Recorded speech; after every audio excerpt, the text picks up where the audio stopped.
No, dimmi, sì, quando vuoi. Con la Rosa uno 0-0 forse mai così bugiardo, almeno per quanto si è visto nel secondo tempo, vi lascia forse un pizzico, mi permetto di dire, di frustrazione per una partita che forse ai punti avete giocato meglio degli avversari. Non penso che, come dici tu, soltanto il secondo tempo. Abbiamo dominato 50 minuti.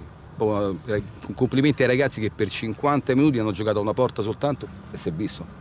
Loro hanno fatto un tiro in porta su punizione.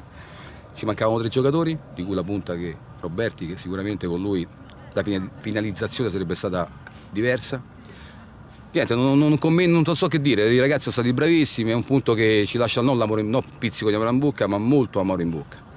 E poi parlare di altre cose non mi va, quindi complimenti all'arbitro, complimenti alla squadra avversaria, complimenti a tutti quanti, è stata una partita combattuta, logicamente meritavamo di vincere nettamente, è stata una partita dominata per 50 minuti. Una prestazione che porta un solo punto in classifica, ma che vi dà grandissima convinzione, immagino, per la partita di mercoledì contro il Cotton Club di Coppa Italia. Allora faccio una premessa, quando abbiamo preso questa squadra l'abbiamo presa in penso quintultima posizione, quindi per noi fare una squadra in 3 giorni è stato già tanto partecipare.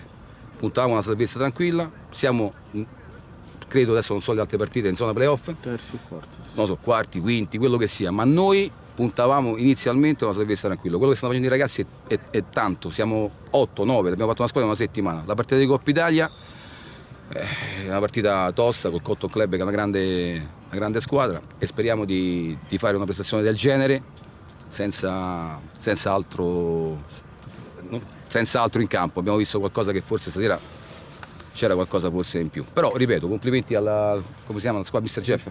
Jeff, è una squadra quadrata, messa bene in campo, e complimenti a loro, complimenti a tutti quanti. Ce la giochiamo con tutti, anche col Cotton Club.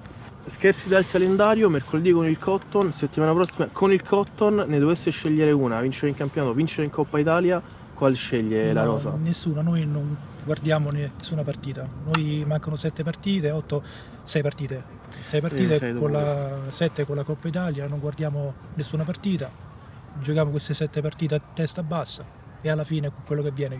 Logicamente, tanto noi il nostro campionato l'abbiamo già vinto. Esatto, questo comunque noi puntiamo al campionato, la Coppa Italia puntiamo assolutamente il campionato è più importante. al campionato del Perfetto, grazie mille.